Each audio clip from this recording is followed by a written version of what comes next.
make it 100.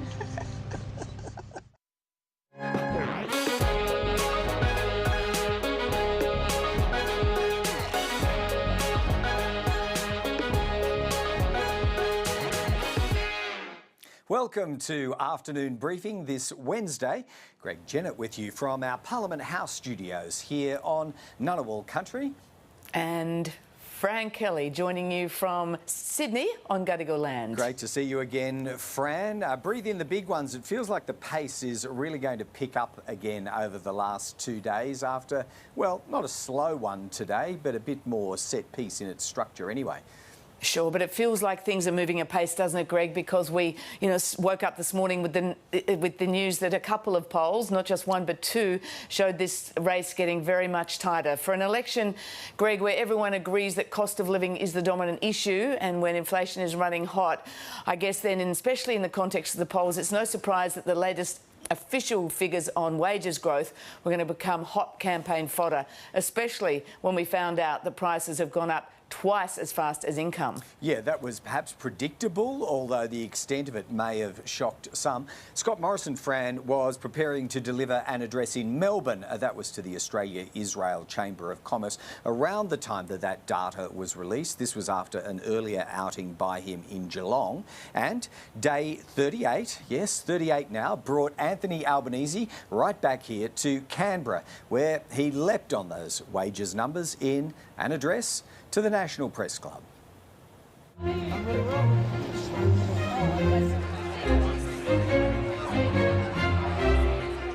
The hole in their bucket on their budget that we've been able to highlight today, $25 billion worth of commitments, only $5 billion to pay for it. You can't be loose with the nation's finances. Please join me in welcoming Anthony Albanese. Labor's campaign is about the Australian people. Your values, your aspirations, the difference that a good government can make in your life. So given Anthony Albanese won't release his costings, we'll do it for him. We will reveal the extent of Labor's spending promises. Altogether, the Labor Party have racked up some $440 billion in additional spending pressures. The Liberals' campaign is about them. Their obsessions, their vendettas, their excuses, their political survival.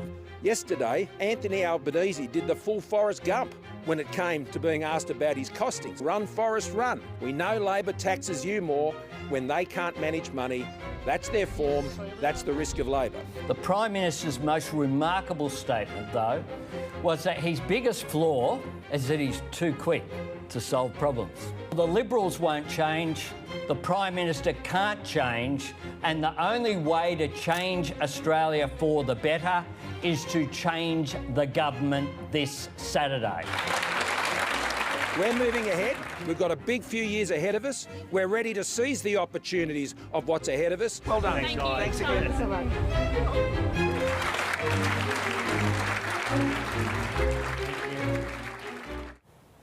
Well, like I said, there's just that extra frisson, a bit of intensity around today coming off those polls, and we're going to be speaking to a couple of pollsters a little later, or coming up shortly actually, Greg. Meanwhile, wages, though, growing at 2.4% for the past year. That's fractionally up on the last data set from the Bureau of Statistics. But that won't come as much comfort at a time when prices are growing at just over 5%, as we found out. Labor says it's the biggest drop in real wages in 20 years.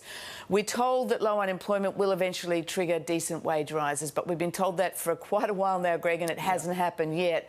Labor's slogan going into this campaign, everything going up except for your wages. Here's living proof. We've had inflation up during this campaign, interest rates gone up in this campaign, and now real wages going down. It's certainly a neat fit, isn't it, for Labor's campaign messaging, Fran? That much is true. Wages do remain stubbornly low, and I suppose to be completely realistic, there's no way that incomes are going to rise up to fully keep pace with inflation. We know that because 5% wages growth would be abnormally high in this country. Our long-term averages tended to be only about 3. So the question then becomes, when might that gap at least close a little? Well, Scott Morrison was asked about this, Fran, and he's indicated that he's definitely got his eye on tackling that inflation side of the equation. Then wages might follow.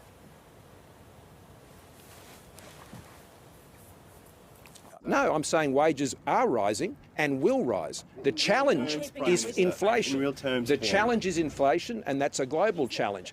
Now, I want to see wages go up. I want to see the minimum wage go up. Of course I do. But how that's set has to be done carefully and done in a way by the Fair Work Commission, because they will be thinking carefully about all the forces that are there in the economy. The economy has so many moving parts at the moment, and you've got to be careful. Otherwise, all you end up doing is pushing interest rates up even higher. OK, so there's the Prime Minister hitting that risk button again. Don't risk Labor, you've got to be careful. But there's a lot of voters out there who are probably thinking, well, hang on, you've been in charge and what have you actually done yet? So this is tricky for the government. Today's wages numbers neatly reinforce that Labor argument about higher wages, and Anthony Albanese certainly used the platform that he was offered with his final campaign appearance at the National Press Club, which the Prime Minister has actually said no to, Greg. He did. Anthony Albanese hammering home the case for government policy to help fill the gulf between wages and prices. Yeah, so these figures, I suppose, could have been anticipated in some sense, Fran, and they do help that pro-wage growth campaign that Anthony Albanese is waging. But don't forget, tomorrow we get unemployment figures for the month of April, and they could well have a 3 in front of them, which would put us in highly unusual territory, and no doubt the government will have an awful lot to say about that if it happens. Sure. For now, though, it was Anthony Albanese using the wages growth numbers to maximum effect for his party. Like today's news, that real wages have gone backwards yet again. A fall of 2.7%. What a hit. This delivers the biggest cuts to real wages in more than 20 years. Under Scott Morrison, real wages are plummeting while the costs of living are skyrocketing. OK, so tomorrow's the day, not today, tomorrow is the day when Labor will do the full reconciliation on its spending and savings ledger. That, it's fair to say, has frustrated the government enormously, that the ALP will do as it has done on a few occasions now and wait for the second last day of the campaign. So, Finance Minister Simon Birmingham has extracted his own calculator today to provide what could only be described as a very wild stab at what he reckons Labor's figures might be. We quizzed him about those numbers a little earlier. Simon Birmingham, good to have you back with us in the studio in Canberra. I'm sure you were told as a younger man or a boy, patience is a virtue. So why couldn't you wait a day before doing your own cheeky stab at Labor's costings? Well, Anthony Albanese has spent so much time talking about transparency. The problem is he won't walk the walk to match his talk. What we've seen with Anthony Albanese is that he claims to be transparent, but actually he's keeping his costings hidden till the last minute. He's fudging what will actually be in those costings in a number of different ways. He's given all sorts of nods and winks and platform promises around the country that they're not going to include in their costings, but add up to hundreds of billions of dollars of extra spending pressure under a potential Labor government. Well, so you say, but really the exercise of costing nods and winks out to several hundreds of billions of dollars for a grand total, you say, of $440 billion. They're eye-watering numbers. I mean, they rather stretch credulity, don't they? No, Greg, you look at the fact that states and territories have been arguing for the Commonwealth to pay more in relation to contributions towards hospital funding. Now, Anthony Albanese has chosen to stand alongside different premiers in this campaign and pay 50%, pay half of different investments in hospitals. If he's doing that in the election campaign, he's not going to have much chance of withstanding that pressure from premiers when we get post the election campaign. And that just means the size of Commonwealth deficits ends up much, much larger. The same thing can be said when questioned about increasing the rate of job seeker. He said, not in our first budget. Well, what about the second or third budget? He's elected for a 3-year term if there's a Labor government. Right, but this is just the type of... You can't price the outcome of negotiations that haven't occurred. He might, Jim Chalmers might, for argument's sake, drive a really hard bargain with those premiers. Greg, the issue here, though, is Labor's not being transparent about these issues. They're trying to have their cake and eat it too. They're going out there and giving every indication, we'll spend more in these areas, we're just not going to account for it pre-election. That's not an honest way to go about things, and it's not a responsible way to run the budget, because ultimately we've had to work hard before COVID to bring the budget back to a point of balance, through COVID to save the economy, coming out of COVID to start to repair the budget, which we have managed to do, and we have fully paid for all of the policy commitments the Liberal and National parties have made through this election campaign.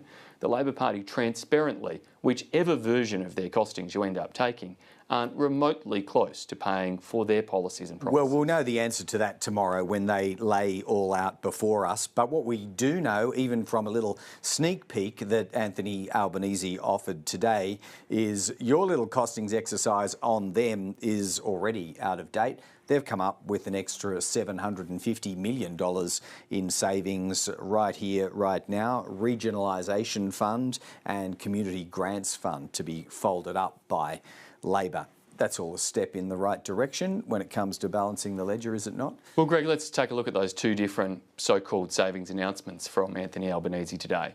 On the Community Development Fund, he says he's going to save $350 million. The problem is, here's a list of pages and pages and pages of different Community Development Fund grants he's committed to during the course of the election campaign. They tally up to more than $800 million. Now, so he's spent... So you're saying there's no change left there to return to the budget? There is absolutely no change left there. He's either going to break his promise in delivering these projects, or he's going to blow the budget. So what we've got here is a Labor Party where there is clearly a hole in their budget. There's even a gaping chasm in the budget. And then if you take the $400 million cut to the Regionalisation Fund, so essentially what the Labor Party is saying there is we're going to take $400 million of investment out of regional Australia so we can spend $500 million more on more public servants in Canberra. That's their policy. And so it's clearly demonstrating both the wrong priorities and, once again, isn't really a save when they're spending even more on the other hand. How do you know they would spend it? I mean, it's clearly to be counted as a save until such time as it is spent, and I'm not aware, other than reinvesting savings they've previously announced, that they would be spending more on the public. Well, they have announced they will spend $500 million in what they call building the capacity of the public service, which is actually hiring at least another 1,000 public servants. They've also said savings extracted within the public service. They've also said that they will remove the cap on public service numbers across agencies. So without the cap, indeed, the risk is that that $500 million they're acknowledging could become many billions of dollars of additional costs in public service numbers, which is certainly what we saw under the previous Labor government. We might take that up with your opposite number today on the program. Also, wages growth clearly slipping way behind inflation right now. This plays right into the hands of Labor's campaign. When can we reasonably expect these numbers to merge, inflation and wages growth? We do face some quite extraordinary international circumstances at present, Greg, where we've seen inflation spikes right across the world. Now Australia, both in terms of inflation and in terms of real wages outcomes, is doing better than many comparable nations, but we know that it's still difficult in some households across the country. It's why in the recent budget we provided a package of targeted cost of living relief. It's why during the election campaign our fully funded policies have included plans to help more Australians, be it with cheaper medicines or extension of the Commonwealth Seniors Health Card. It's why we've sought to bring taxes down over time and provide tax relief, including further waves of income tax relief that will come, as well as the up to $1,500 Australians will get back when they put their tax return in on the 1st of July. But all of that also has to be done in an environment where government plays its role in trying to keep inflation as low as possible. Yes. And that again comes back to our recent budget, where we had the biggest bottom line reduction in deficits in 70 years. We've added to that $103 billion improvement in the bottom line with another $1 billion in this campaign to demonstrate that we're trying to keep government's impact on inflation down. Extra Labor spending pressures will only put a higher pressure on inflation. That may well be the case, but it'll probably force Fair Work's hand, won't it, in a number of wage decisions, but particularly the minimum wage case. As they reconcile these numbers, they are now more likely, I'd suggest, do you agree, to strike a higher figure than they might otherwise have. Well, the Fair Work Commission will look at a lot of very detailed analysis, and that's why our government provides a comprehensive and a detailed submission to them that doesn't just say, here's a figure that you should apply, which is what Anthony Albanese made up on the run. We actually provide them with the analysis that looks at, indeed, headline inflation rate, underlying inflation rate, the different measures of wages growth, of which we've seen the Reserve Bank and Treasury highlight the extent to which the average earnings out of the national accounts are showing a much faster rate of wages growth than the wage price index is. They're the factors that indeed the Fair Work Commission will weigh, as the Reserve Bank will equally weigh when they make their future decisions. That will be their responsibility, clearly. Simon Birmingham, thanks again for joining us tonight. Thanks, Greg. My pleasure. And the Shadow Finance Minister, Katy Gallagher, will make her way to our studio shortly.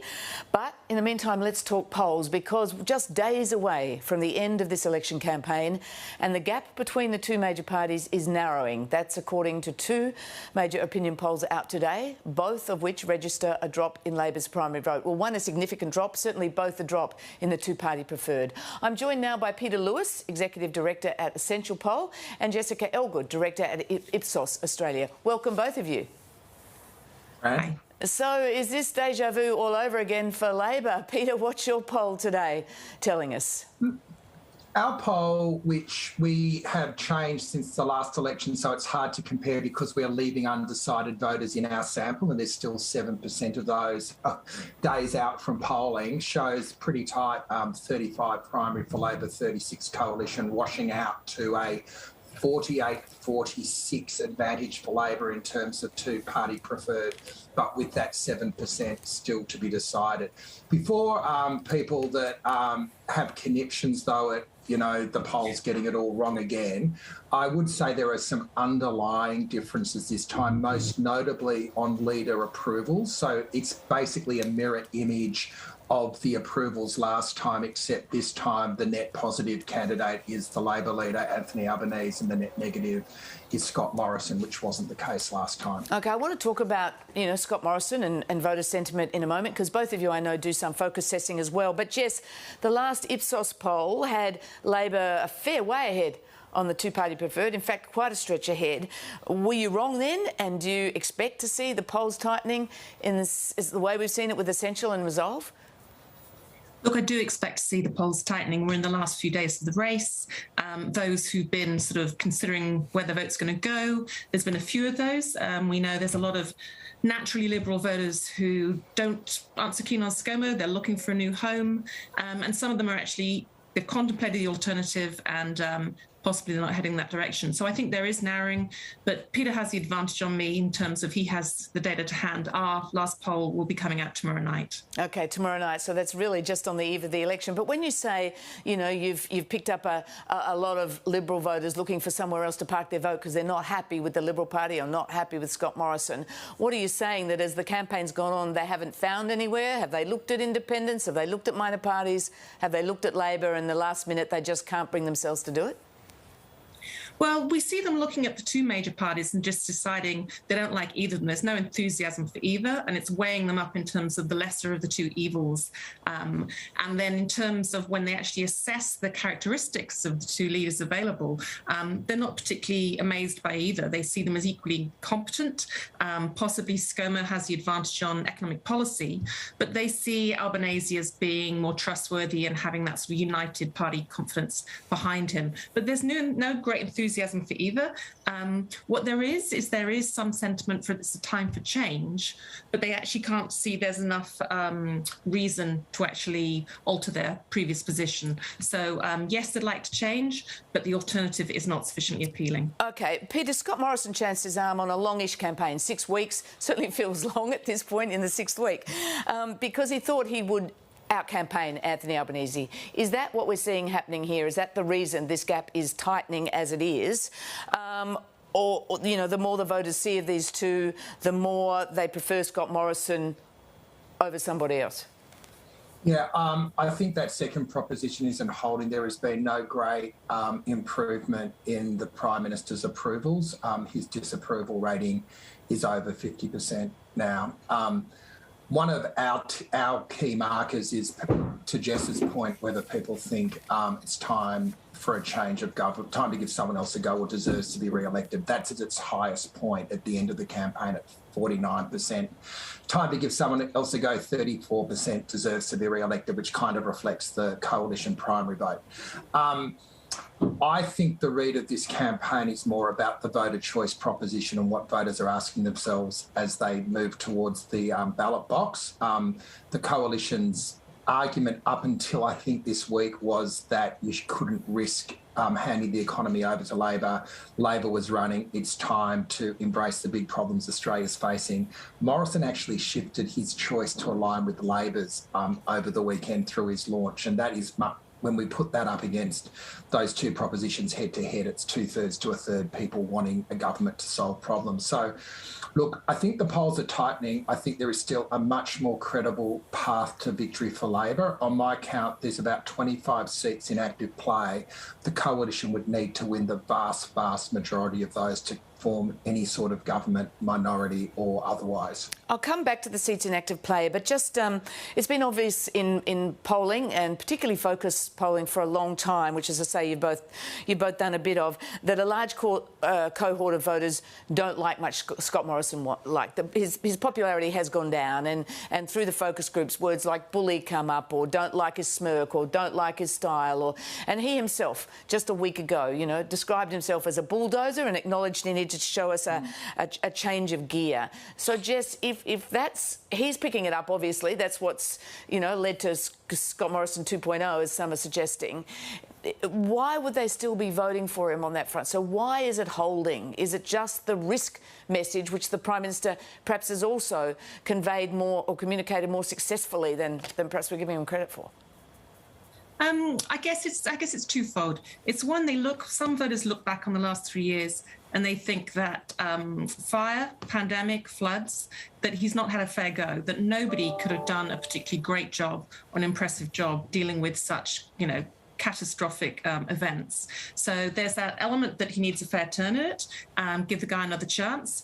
And then the flip side of that is, what do they know about Albanese? Well, they think he's dull. They don't have a firm impression of him. Here we are after all these weeks of the campaign, and about 1/3 of our samples still don't particularly have a clear opinion of him, on the positive side or negative side. So it's working both ways. There's, shall we give the guy a chance? And yet they're still unclear who the challenger is. Yeah, it's unclear what they think of them both. OK, I want to play now a moment from last night, Channel 9, Tracy Grimshaw interviewing the Prime Minister and asking about perhaps one of the most controversial moments for Scott Morrison, which keeps being brought up, not least in Labor Party ads. Let's have a look. Would you have not referred to the life-risking, life-saving heroism of rural firefighters as holding a hose if you had your time again? Well, I don't think that was the context of the comment, but certainly that wasn't a comment at the time that was helpful, and of course. So it's not the first time he's sort of moved away from and acknowledged in recent times that some things he's done and said haven't been perhaps the best way to do it. Peter, do you think these last-minute backflips, we really are in the dying age of this campaign, do you think they will work, could work for Scott Morrison with people who are just tuning in now? We know a lot tune in these last days. Yeah, we've still got 7% who are looking at politics out of the corner of their eye and haven't made a call yet. I think it's interesting his recasting on his weakness being bulldozer. That has never been the criticism. The criticism is he doesn't turn up and take responsibility, which is actually the narrative that emerged from not holding a hose. It became a talisman for a lot of other areas where the government and the Prime Minister in particular weren't seen to deliver. Does this change things at the last moment? I think elections are decided in a sweep of time. I think Jess is right. It's been a particularly strange 3 years, bookended by climate catastrophe in the middle of a pandemic.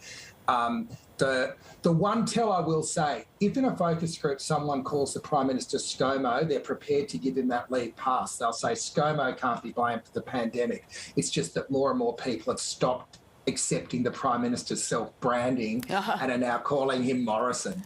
Jess, what did you think of that moment from the Prime Minister last night? Look, I think it plays to the problem that he sometimes comes across as very patronising and looking down, that lack of connection, just dishonest and immature are some of the words that have come through in our focus groups. So I still think his ability to read the situation is really lacking. And actually just, he needs to connect better on some of the issues that are really coming through top of mind. So our polling consistently... I think we've got a problem there with Jess's Zoom link. We'll see if we can fix that up. Peter, let me go to you because you've got some very fresh polling just released today. There was some leaked Liberal polling, described as unauthorised Liberal polling on 10 last night, showed a couple of things. One is there's a major gender divide in the electorate, it would seem, with fewer women supporting the Liberals, according to this polling. It also found that the Liberal candidate in Warringah, Catherine Deves, being very controversial through this campaign, is performing strongly. And I noticed that John Howard was campaigning alongside her in Warringah this afternoon. Does that signal that the Libs could be in the game in Warringah, do you think? I'm not going to comment on seat-by-seat polling because it's not my game, and the polling there is notoriously skittish. The female vote has been an issue for the coalition really since, early 2021. There is a whole bunch, and this is the piece that people miss when they're just looking at national figures. There are 3 different election battles going on. There's the battle in the middle suburb rings in our capital cities from Reid, Boothby, Pearce and Swan over in the west, Chisholm in Victoria, where Labor is challenging the Liberals on cost of living and responsibility in government. There's another outer ring series of seats where the coalition is challenging Labor by narrow casting more of the identity politics issues that Deves has come to embody. And then you've got the battle of teal independence, where there could be up to 8 seats that are genuine contests, and they're all, as we know, against sitting moderate Liberals. So these 3 battles are being fought on very different issues, but within the one electoral contest, which is why it's really quite difficult to get an overall handle when you see a national figure and try to make sense of it. Just finally, 3 days out. Well, from that description, election night's going to be a tough one to watch, but or to work out anyway. But Peter, just finally, if you were a Labor MP at the moment, would you be feeling freaked out? No, I would be looking at the differences in both the strategy, the momentum and the leader. Although my advice to anyone on the Labor side of politics is have the champagne on ice, but have a bottle of scotch around just in case. Peter Lewis, thank you for joining us again on Afternoon Briefing. That's Peter Lewis, and we lost Jess Elgood. All right, well, we've already heard from Finance Minister Simon Birmingham a little earlier today, offering his gratuitous accounting services to Labor's suite of policies. Why don't we try now to get a sense of where its actual numbers are likely to land with his opposite number. That's Katy Gallagher, who's with us here in the studio. Welcome back, Senator. Leaving aside the somewhat outlandish $440 billion figure, somewhat outlandish, yeah, figure that Simon Birmingham has come up with, he does have, or the government does have, Labor at deeper deficits of about $20 billion over 4 years. Does that sound about right? to you. Sneak peek. As opposed to the other 5 different numbers they've run around, like hundreds of millions, 87 billion, whatever. Well, I can honestly say that it's a bit of a worry to have a finance minister of the country who's out doing this sort of dodgy costings. Look, we've been saying for some time, and we'll release all our costings tomorrow. We'll reconcile them. We've released the costings for each individual policy as we've been going through. So I think we have been transparent and upfront about where that is. We think that there are areas where we need to make some quality investments, quality spending, and that is particularly in aged care and childcare. Even if that outstrips your saves. Well, they are big commitments, you know, and what we've been saying is we want to make investments that are going to drive economic growth, increase productivity, and then have a return to the budget. But I think we've also, Jim and I have been saying, whether there's a difference of a couple of billion here and there on either side, the bigger question and the bigger issue for Australia now is how do we drive those improvements in the economy, lift living standards, help people make ends meet, put downward pressure on cost of living, and that's all of our policies have been designed in that light. You think that the fixation, maybe that's too strong a word, but interest in balanced budgets might be suspended by voters, at least temporarily, in view of the red that's all over the books right now? Well, there's no doubt we'll be inheriting, if we win government on Saturday, we'd be inheriting the worst set of budget books of any government. There's no doubt there. I think people of Australia want their government to be responsible with the budget, to manage the budget appropriately, not have waste and rorts and slush funds and colour-coded spreadsheets and all that sort of rubbish we've seen for the last 3 years.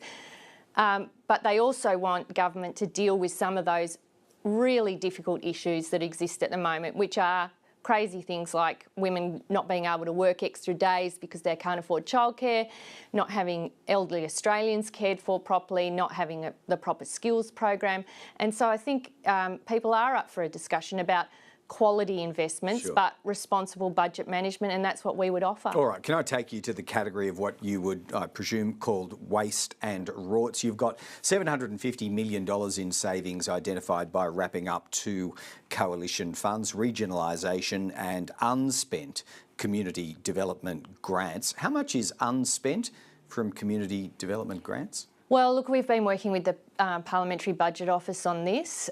Look, that's a proportion of the unallocated money that sits in that fund, as we have been advised. So it's about 75% of the unallocated money left in that fund, around that, and that's what we think should be returned to the budget. Unfortunately, because of the way that this Finance Minister and Treasurer and Prime Minister budget, we have all this money hidden in these funds. The public doesn't have any level of sight about how much is in there and what decisions are being taken. So we think we need to end these slush funds, return that money towards budget repair. Simon Birmingham held up a document that was purported to be lists of allocations that Labor may itself have made out of the Development Grants Fund, and he's got your tally at $800 million. Well, as I say, this Finance Minister has some dodgy ways of costing anything. I don't believe a word he says, unfortunately, but there is no line of sight about what they've spent out of this fund. We have not spent anything out of this fund, so I don't know what he's talking about, because we are not in government and it is not our fund. It is their slush fund. We've been advised that there are several $100 million unallocated in that fund as of a certain date, and we are returning that money because I think people are sick of seeing these colour-coded spreadsheet kind of election fund rorts that this government operates. Yeah, I had to put that to you because I indicated we would after he made the allegation. Wages growth. In view of today's figures, will Labor, or would Labor, now plug in a number even higher than 5.1% in its submission on the minimum wage case? Well, we've said we'll put in a submission. The submission's open now. They're having hearings, I think, in the next week or so. But does today's figure of wages growth, I think 2.4, prompt you to Well, I don't think it changes anything from the discussion we've been having for weeks, which is that real wages are going backwards and costs are going through the roof. And this has been a deliberate design feature of this government's economic architecture, is to have low wages. They've delivered upon that, that's for sure. But it just shows how difficult this cost of living crisis is. I heard Simon Birmingham saying that real wages have grown by 7% during their term in office. I mean, the guy cannot get his numbers right. They haven't grown anywhere near that. It's more likely 0.7%. So when when wages have only grown 0.7% in 10 years and costs have gone through the roof, no wonder people are doing it so tough and they need a change of government. All right, just finally, as an ACT resident, I've left a couple of times this campaign, but I'm noticing endorsements of you from Julia Gillard, SMS messages from Penny Wong. Has David Pocock's campaign hit the wrong target? Well, I think it was always the case that I think an independent, really with sort of centre-left views, was always going to impact on the progressive vote. So I think there's no doubt that my vote will be less than what it was at the last campaign because there's more votes leaving my column and going to his. All right. Well, we'll know the tally on those before too long. Katy Gallagher, thanks again for joining us on Afternoon Briefing. Well, Scott Morrison fired up today when he was asked to reflect on a, let's face it, deadly serious matter that really hasn't come up much in this campaign so far. That is the COVID pandemic or endemic. The Prime Minister was reminded that death numbers are running at just over 50 per day on average, and now new infections are just over 50,000. But what we learned from Scott Morrison is that he's very much focused on what will not happen as Australia learns to live with the virus these days. We have one of the highest vaccination rates in the world. The third dose rate is now just on the tip of 70%. This is one of the highest vaccination rates in the world. And Australians have got in there. This job is never done. And that's the job is never done, and that's why on each and every day, the subvariants that we've seen come forward. These are issues I've been in dialogue with the Chief Medical Officer, and we watch that evidence very, very carefully. And if there are issues that arise, then we will act on them. But the advice we have is consistent with the approach that we've continued to take, and there hasn't been a change to that. And Australia has been one of the standout performers in managing COVID anywhere in the world. And I'd add this about COVID. We're living with COVID. I'll tell you what we're not going back to. We're not going back to those daily press conferences of people talking about COVID every day and putting the threat of shutdowns and lockdowns and interfering in people's lives again. I'll tell you, that's not what I'm going to do if I'm re-elected on Saturday. I'm not going to drag Australia back into those times again. I've noticed that Anthony Albanese is keen to get back into that type of approach. That's not the approach I've taken. There was probably some licence used there, but Anthony Albanese did address the current COVID situation today. He indicated that he'd be seeking a briefing on the national COVID strategy from officials if he becomes Prime Minister this weekend. With that in mind, we checked in on some options that could be considered for future strategies with Professor Nancy Baxter from Melbourne University and Professor Sanjaya Senanayake, his infectious diseases specialist at the ANU.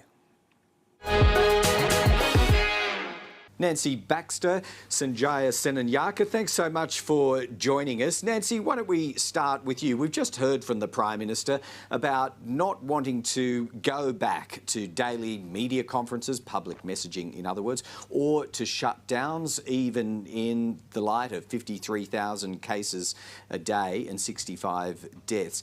Is anyone actually advocating such measures at the moment, Nancy? No, and it's a common trick to basically say that, there's nothing we can do other than what we're doing because the only alternative is to lock down and we're never going back. Well, no one's suggesting that we're going back. Lockdowns really aren't something that anyone's advocating for. Many people are advocating for reasonable measures, ones that have been relaxed in many states, in all states essentially, even though case numbers are high. I think by presenting this as a dichotomy, like either we could lock down or we can be completely open, it allows politicians to, absolve themselves of any responsibility because there's nothing that they can do. This is the way it's going to be. And that's convenient for them, but doesn't help the, over 50,000 people who were diagnosed with COVID today. And sadly, the, number of deaths that we had today as well. OK, Sanjaya, noting Nancy's point, A, do you agree with it? And B, what are the middle ground measures that could be occupied by new policy approaches? Or don't we even need to try? So I think we are at this stage past lockdown restrictions. I mean, if places like China can't control COVID with lockdowns, then no one else can. So these variants that we're seeing at the moment, like Omicron, they're just so infectious. It's going to be out there. The question is whether there are middle measures. And I think there are, in the sense that we encourage people to do the right thing, to not go to work if they're sick, to get tested early. Now, there isn't mandatory mask wearing everywhere, in every situation, all throughout Australia. There's mandatory mask wearing in certain situations, but we can certainly encourage people to wear masks responsibly and try and minimise the chance of them getting COVID or giving it to someone else. So there are always things that we can do without resorting to lockdowns. Just on masks, a little further, exploring that with you, Sanjaya, are there settings that stand out to you for strong advice? Maybe not mandatory requirements, but strong encouragement to wear. Would that be advantageous on the evidence? Yes, and in fact, most health departments are doing that. If you go to their websites, they're encouraging people to wear masks in certain scenarios. And of course, anywhere where you're indoors and you feel you can't safely physically distance, a crowded shopping centre or supermarket, etc., wear a mask, particularly if you are an at-risk individual who shouldn't be getting COVID, because of course with these new subvariants of Omicron we're seeing reinfection. So being infected with BA1 or Omicron shouldn't necessarily give you any reassurance about not getting infected again. So on the numbers, the current infection numbers specifically, Nancy, are they comfortable for the nation to live with, quote unquote? COVID is 53,000 a day, roughly what we should have anticipated and can live with? One of the challenges is,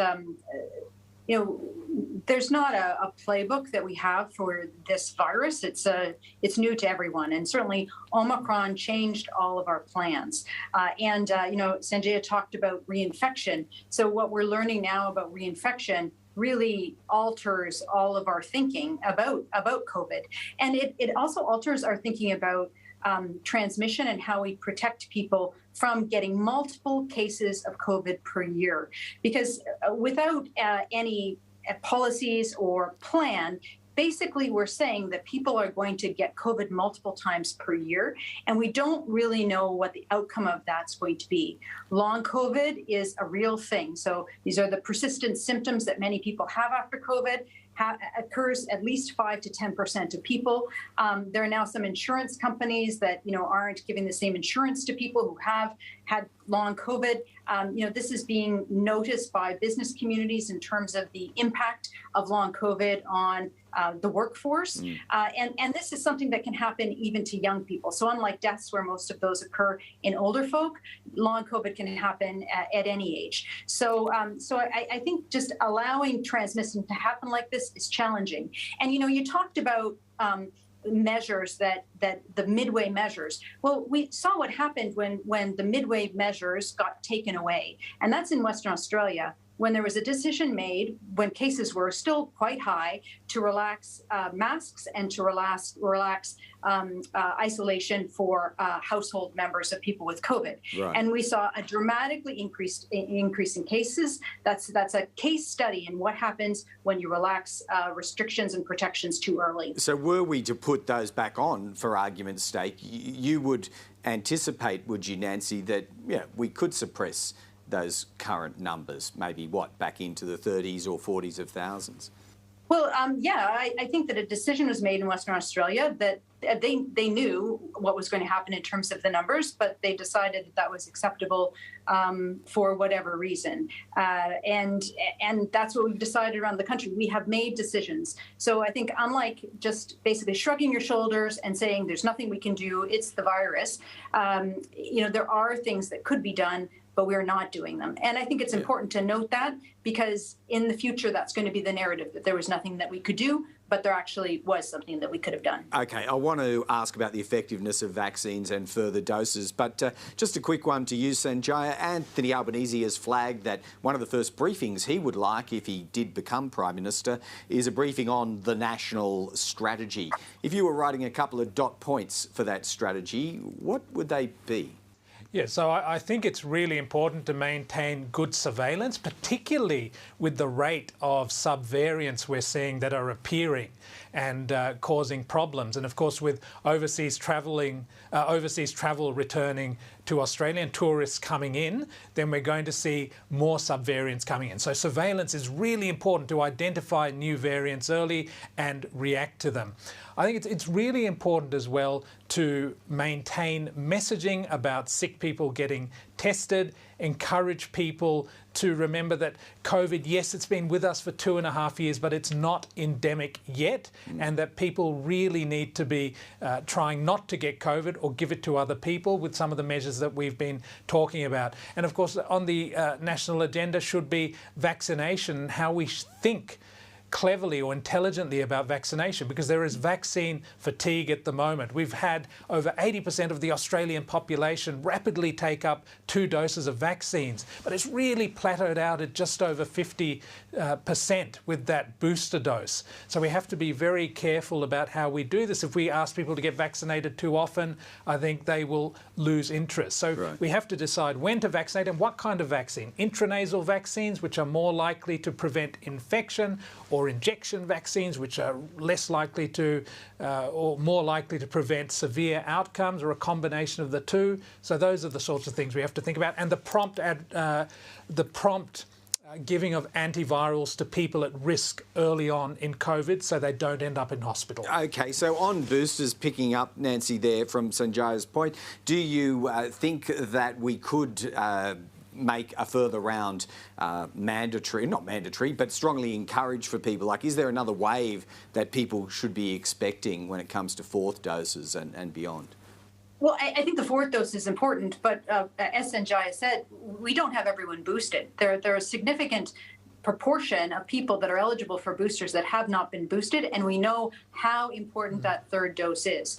One of the ways we could signal how important that 3rd dose is making the 3rd dose part of, required for being up to date, being complete in terms of your vaccination for COVID. That would be a strong signal that actually is important. So, if we had everyone boosted, it would go. It would really help in terms of the impact of COVID. I think that the point about treatment is a really important one. So we're expecting the system to be able to adopt these new antivirals or the antivirals that are effective for COVID. We're expecting that just to be able to be implemented very quickly. And very, like, it's a straightforward thing. It's actually pretty complicated, because you have to identify these people who are at risk. You have to diagnose them with COVID very quickly, because they have to be started on therapy within 5 days. You have to make sure that they're eligible and aren't going to have toxicity from the drugs. And then you have to get them on the medication. So this is a multi-step process that largely is involving GPs. And there's really been insufficient investment in making sure GPs have the capacity to be able to do this for their patients. And one of the questions is whether this relates to supply, whether we're not really pushing to get everyone who could possibly take advantage of these medications if they get COVID. Well, one of the reasons we're not doing that is because we just wouldn't have the adequate supply for them if we did. Right. Yeah, it's surprising how little we've heard about that particular argument and the supplies. I wonder whether some of it has in fact been on pause for the last 6 weeks for obvious reasons. But anyway, a bit of food for thought provided by both of you. Thanks, Sanjaya Senanayake and Nancy Baxter, for joining us once again on Afternoon Briefing today. Thank you. At the National Press Club today, Labor leader Anthony Albanese said that if elected, Labor would cut out 2 community grant programs as part of their budget repair strategy.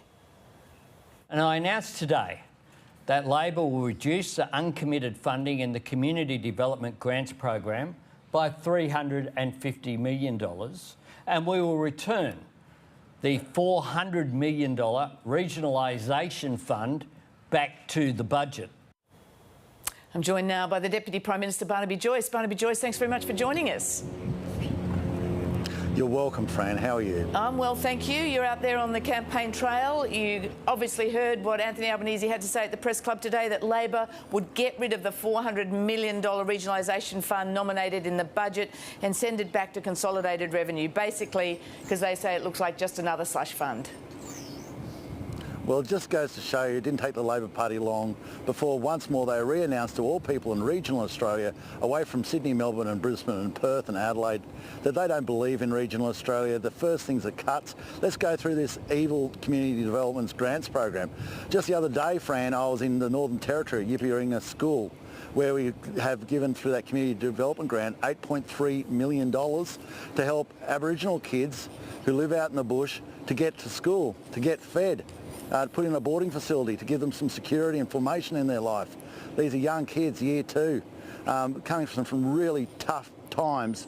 Suddenly are very, very tough and very, very remote places. Okay. So they'll get rid of that. Well, yeah, sure, it's not good enough. What about the $2 million to AEIOU for autistic kids? Yeah, no, but you could go on for ages at this rate. Yeah, because no one disputes that there's good things that can be done with money. The dispute is. Mr. Albanese does, because he's going to get rid of it. Let me finish here, because you just said that Labor's going to cut funds to the bush. No one's saying Labor's not going to have other funding for the bush. What Shadow Finance Minister Katy Gallagher says basically is they're just not going to invest in dodgy slush funds. You've only got yourself to blame for this, haven't you? Rubbish. I mean, if they're going to invest in something else, it's going to get the $2 million to AEIOU for the autistic kids, and why didn't you announce it? If he was going to announce something else that was going to look after the Aboriginal kids in Alice Springs to take the place of the $8.3 million for Yippieringa, tell us what it is. If he was going to do something else for Shepparton, for their sports stadium, tell us what it is. If he was going to do so many of these things are so important, because we in regional Australia believe that the Aboriginal kids, those with disabilities such as autism, sporting facilities, that they actually don't need to be sort of tossed around like a toy by Mr. Albanese. And now the regionalisation fund. I don't disagree with that, but it's also important to have proper oversight. Labor says this regionalisation fund that they're going to get rid of is to be spent after the election. There's no guidelines yet, and it's under the stewardship of Bridget McKenzie, who we all know, of course, was the minister who presided over sports rorts. And, that's the fun with the infamous colour-coded spreadsheet. Okay. Well, let's go through the regionalisation fund. That's to help regional areas, which they're obviously unaware of, to try and make sure we advance their economy, whether that's through tourism, whether that's through manufacturing. Will it be overseen by Bridget McKenzie? It's overseen by Bridget McKenzie, sure, and the Auditor General oversees that as well. And what this says to people in Maitland, to people in Cessnock, Singleton, whether it's Gladstone, whether it's Alice Springs, Tennant Creek, down here in Bendigo, it says, well, we're trying our very best to make sure we get decentralisation and opportunities into regional areas. And Mr. Albanese goes to the Australian Press Club and says, hooray, I'm here to stick the slipper into regional Australia. And that's the first bit of information we've got about his budget. And this guy is such amateur hour. I'll give you another thing, Fran. Just listen to this. Now, you heard him say that he is going, because he's already got it won, he's going to the Quad and he's only going to swear in 2 ministers, himself and Penny Wong. You heard him say that, didn't you? Mm-hmm. You did hear him say that? OK, Cyclone Albo, who's looking after Australia when you go away? Because you need an acting Prime Minister. I think you might need to swear in someone else. The Prime Minister hopped into Anthony Albanese today for getting ahead of himself by saying he would go to the Quad by talking about that. So, But no. Who is running Australia when the Prime Minister is no longer in Australia and the only other sworn minister is there with him? Who's running the show? That I don't know the answer to, but I'm sure someone will help whoever's elected after the election. I don't know. To get ministers re-elected. I don't know. I want to go back to your slush fund. I don't know. It's all right. We don't need a Prime Minister. How old-fashioned? We don't need an acting Prime Minister in Australia anymore. So not only does he not know the cash rate, not only does he not know the basically inflation rate, not only does he not be able to understand his NDIS, not only does Tanya Plibersek not understand, but they don't even know how politics works. All right. It is amateur hour par excellence. Going back to your criticism of them getting rid of the Regionalisation Fund, again I say to you, does regional Australia really just have you to blame if they miss out on any funds? Because after all, the coalition had a community grant, a regional fund, which gave $10 million to the North Sydney swimming pool. So, you know, that's not... No, that doesn't look right, does it? Mr Albanese... No, answer that. When he was the minister, he believed that regional Australia included Parramatta. I mean, this is the absurdity. We have carved out a deal to make sure we advance Australia, to make sure that we look after the Pilbara, look after the Territory, look after Townsville, Gladstone, Newcastle, the Hunter Valley, Bundaberg, to make sure we have things such as allied health down here. Okay. Allied health down here in Victoria. And what he does is he comes out and the only mention we get of regional Australia is him sticking the slipper into it. All right. Barnaby, Joyce, one of your colleagues... It's all right, because when he's overseas... One of your colleagues, Darren Chester, posted on Facebook this week that while he's been standing at the pre-polling centres, he's been asked by about 30 people, why do you stay in the National Party led by Barnaby Joyce? Are you a drag on the Coalition's vote, particularly south of what people are now frequently calling the Barnaby line? Oh, well, you're frequently calling the Barnaby line. No, look, I was just at a Chuka at pre-poll. Let me finish. I was just at a Chuka at pre-poll, and I was pretty much overwhelmed by how many people coming up saying g'day. And we've got the vision of it if you want it. Everywhere I go in Victoria, I'm very happy with the reception I get. Our polling is actually very strong in Victoria. So, you know, people can frame things up because it works for their advantage. Well, he's one of your colleagues. He's in your party room. I respect Darren greatly, but I do not agree with him on this. And of course, if you've got Labor operatives on a booth, of course they're going to come and try and wheedle you and work you over. Probably want you to talk to them whilst other people go in to vote. That's an old trick. If you're in the campaigning in the seat of Nichols, I think you said you're in Echuca. There's an independent candidate, Rob Priestley, running there. Is your party in trouble in Nichols? I respect every vote, Fran. I respect every vote. I never, ever presume and start measuring up the drapes before election night. I'll leave that to Mr Albanese and Senator Wong, who apparently are going to go overseas and leave Australia without an acting Prime Minister. But, you know, we don't presume anything, because it sounds like hubris when you start telling people that you've won before you won, and people think hubris gets punished by people changing the way they vote. So I don't say who's going to win. I'll leave that up to the voter. OK, just very briefly, we are almost out of time. You've got 30 seconds. You might say about who's going to win, but if you lose on Saturday, will you recontest the National Party leadership? Now, that's also a hypothetical, and I will make sure that we will get... I'm only worried about one job, and that's the voters' jobs. I'm worried about the people out in regional areas' jobs. I'm focused on that. I'm not focused on myself. All right, Barnaby Joyce, thank you very much for joining us. You're welcome, Fran. Always a pleasure. All right, well, just on the legalities and protocol elements, Fran, of acting Prime Ministers and Deputy Prime Ministers. I hope you might be able to help me with that, Greg. Just a couple of things. One, I'll just pass it on because the Labor Party's sort of putting it about very quickly after your interview. Cheekily, you might suggest that Scott Morrison, left to Hawaii without a press release and without nominating anyone. As I understand it, it would be automatic that an already installed Deputy Prime Minister would take over under those circumstances anyway. But yes, it is a live question if Anthony Albanese and Penny Wong were the only sworn ministers who in fact would be acting. I think the smart thinking, Fran, is that Richard Marles would probably have to join them in any early ceremony. I think they'll swear in a reserve, let's put it that way. Things are hotting up though, Greg, so we'll have more action, I'm sure, because things are really, everyone's getting a little bit stressed now. I'll see you tomorrow. Let's talk tomorrow. See you.